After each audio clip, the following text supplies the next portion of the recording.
Очрады дауле хахай уғын, Қарачайны шоқын барын жоғын, Шақырғыз бізге жеңіл жетсілі.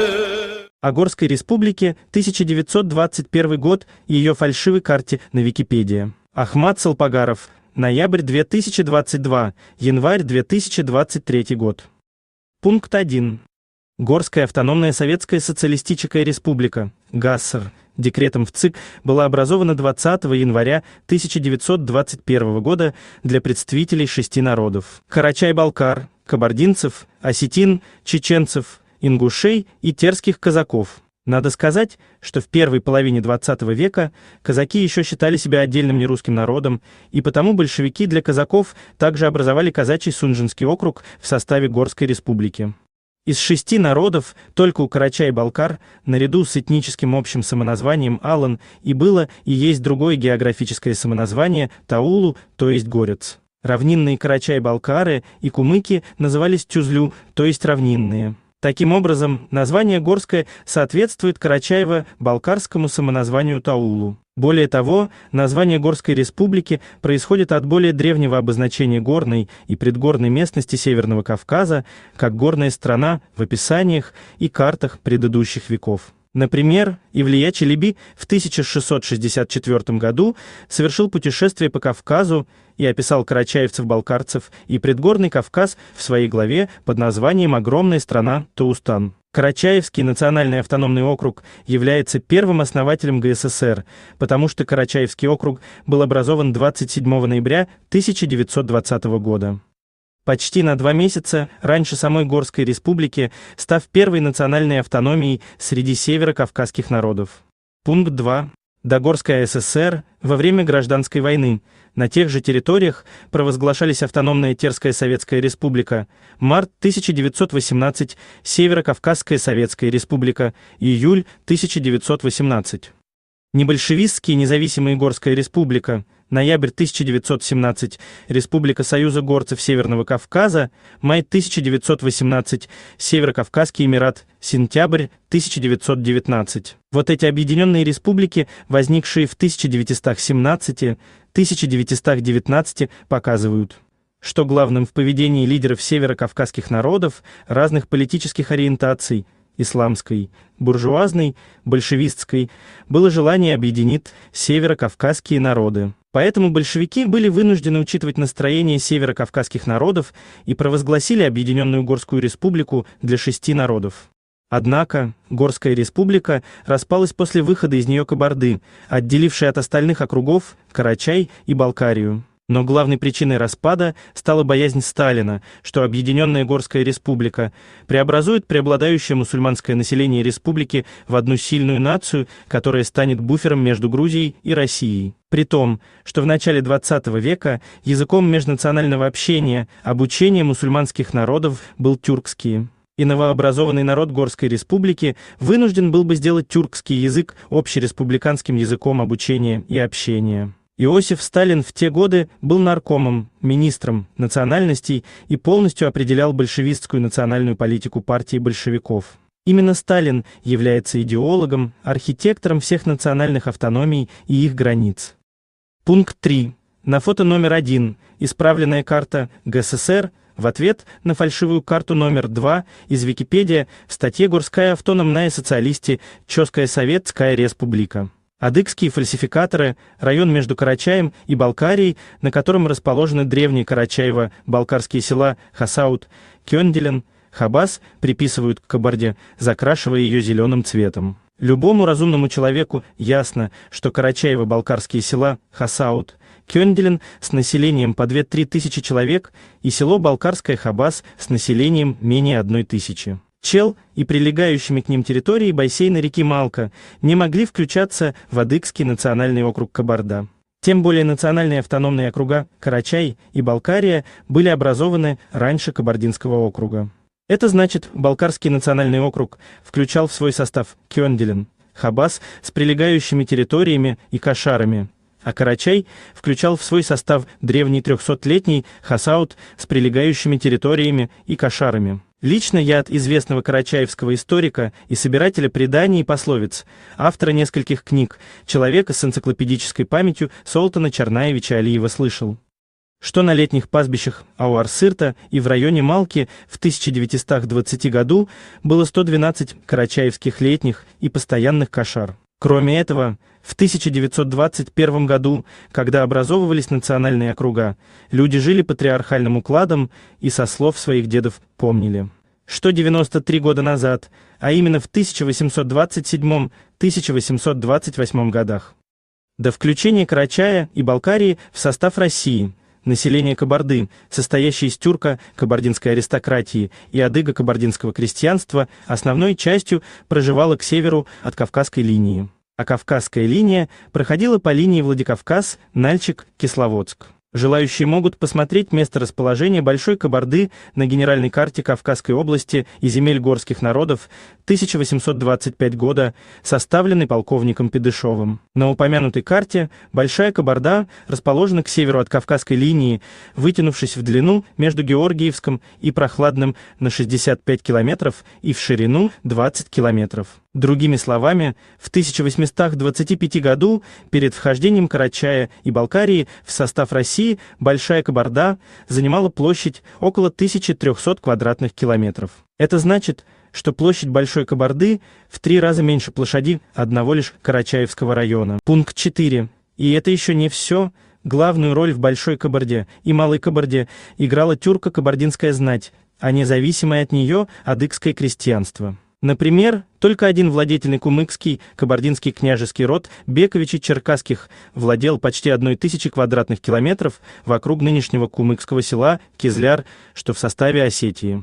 Указанная площадь земли Бековичей Черкасских 1000 км больше, чем площадь 3 районов КЧР, Абазинского, Ногайского и Хабесского районов вместе взятых. При определении границ между автономиями большевики создавали комиссии для учета фактического и исторического землепользования. Например, именно на основе работы комиссий нынешнюю западную историческую границу Карачая с Краснодарским краем определили от горы Ахмат-Кая к Кавказскому хребту. Но район реки Малка, расположенный выше Карачаева-Балкарских Хасаут, Кёнделен, Хабас, стали предметом спора в 1921 году. А в 2005 году, когда парламент КБР в нарушении федерального закона изъял из ведения балкарских муниципалитетов Кёнделен, Хабас, Кичмалка древние Карачаево-Балкарские земли и перевел их под юрисдикцию парламента КБР, что означало перевод указанных земель под адыго-кабардинскую юрисдикцию, так как решающее большинство в парламенте КБР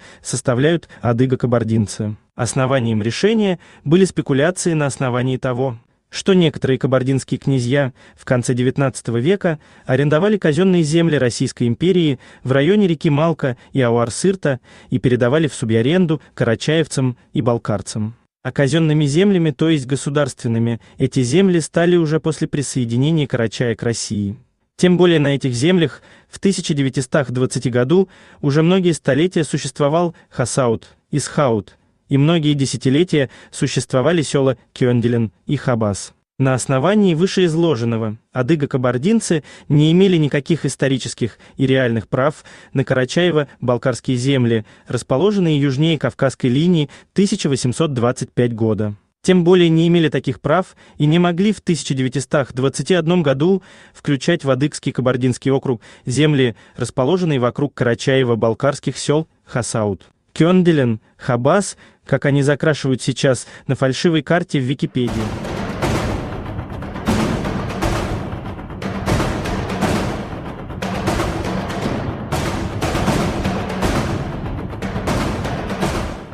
Но, как видно на фото XIX века, есть однозначное указание на принадлежность памятников в жителям Балкарского Гунделена, Кёнделена, в Баксанском ущелье, без какого-либо намека на адыгское строительство. Адыги не могут показать не то что адыгские каменные мавзолеи, но не могут показать хотя бы каменные фундаменты своих адыгских домов. Потому что адыги строили турлучные дома на деревянных сваях и не знали каменного строительства.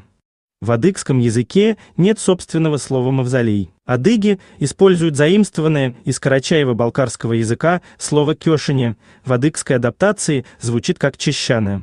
Кёнделен – древнее карачаево-балкарское селение, исчезнувшее во время чумы на стыке 18-19 веков и возвращенное к жизни вернувшимися и новыми кёнделенцами в середине XIX века.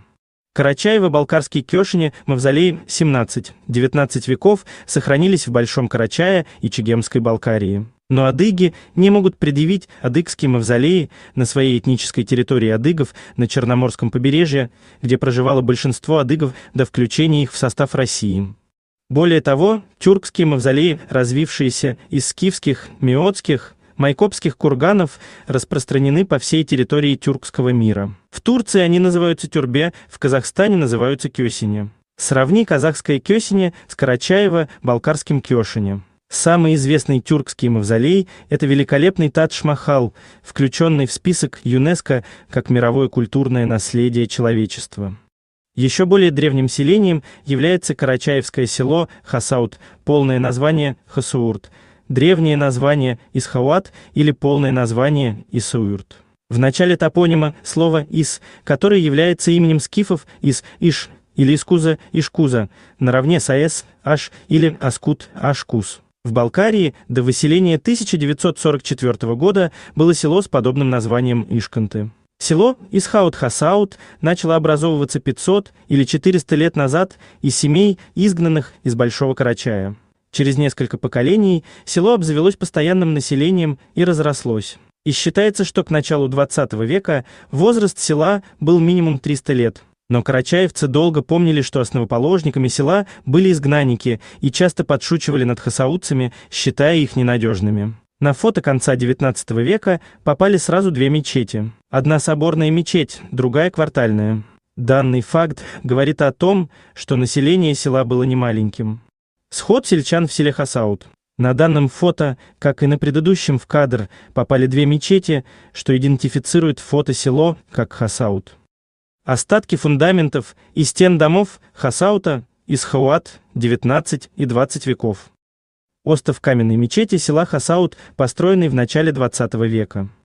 Современное балкарское село Хабас, основанное в 1888 году. В 1921 году входил в Балкарский округ. Более молодыми селами Балкарского округа являлись село Хабас, основанное в 1888 году, и Кичмалка. Основанные в один тот же год, в 1926 году, два карачаево-балкарских села с одинаковым названием располагались недалеко друг от друга: Кичмалка в Балкарии и Кичибалык в Карачае. Здесь обязательно надо учитывать животноводческий тип хозяйствования карачаевцев-балкарцев. В радиусе нескольких часов пути на лошади от каждого карачаево-балкарского села, то есть в радиусе до 40, 50, 60 км, находились карачаево-балкарские кошары постоянной или временно-летней дислокации. Иногда кошары могли располагаться даже за 150-180 километров от Учкулана и Картджурта. Например, на реке Лаба в Урупском районе хозяйствовали карачаевские кошары. Старинная карачаевская песня «Джандар» конца-начала XVIII-XIX века посвящена героической защите своей кошары с Алпагаровым Джандаром. Кошара Джандара располагалась на реке Лаба в местности Баба. Джандар погиб в неравной борьбе, защищая свой скот и кошару. Кошара – это стоянка для содержания скота и проживания ухаживающих за ними людей. Кошары могли быть стационарными с капитальным обустроенным жилищем, чаще всего в небольших пещерах, или летние временные, типа шалашей, а также с загоном для скота. Поэтому все летние и зимние пастбища района Малки и его притоков издавна были заняты карачаево-балкарскими селами и кошарами. Некоторые из них располагались на своих наследственных землях, некоторые были в субаренде на государственной российской земле, получив участки от временно распоряжавшихся арендаторов тюрко-кабардинских князей. При любом раскладе главными наиболее многочисленными землепользователями пастбищ Ауарсырта, Аварсырт и районов рек Балык, Малка, Кичи-Балык, Хасаут были карачаевцы-балкарцы, первые и исконные жители этих мест. Вот этих вышеперечисленных мной фактов, представленных здесь фото и карты Педышова, не хватило балкарским активистам для защиты древних карачаево-балкарских земель в 2005-2010 годах. Когда адыго-кабардинская бюрократия в нарушении федеральных законов изъяла их из ведения балкарских сел.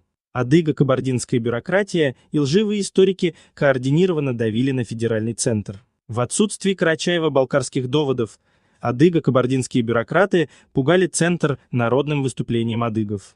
А адыгские псевдоисторики фальсифицировали исторические карты и источники, подобно фальшивой карты Кабардинского округа, Горской республики, представляя древнюю этническую территорию карачаевцев-балкарцев исторической землей адыгов. Претенденты на карачаево-балкарские земли должны в подтверждение своих претензий опровергнуть карту Педышова 1825 года, на котором Большая Кабарда располагалась за пределами Карачая, за Кавказской линией в районе Георгиевска. Претенденты на карачаево-балкарские земли должны показать адыгские фундаменты и стены домов. Мечети на этих землях, подобно карачаево-балкарским хасаудским и гунделенским памятникам, или вернуть назад балкарским сельским муниципалитетам этническую территорию карачаево-балкарского народа. Поэтому еще раз повторяю предыдущий вывод. На основании вышеизложенных фактов адыго-кабардинцы не имели никаких исторических и реальных прав на карачаево-балкарские земли, расположенные южнее Кавказской линии 1825 года.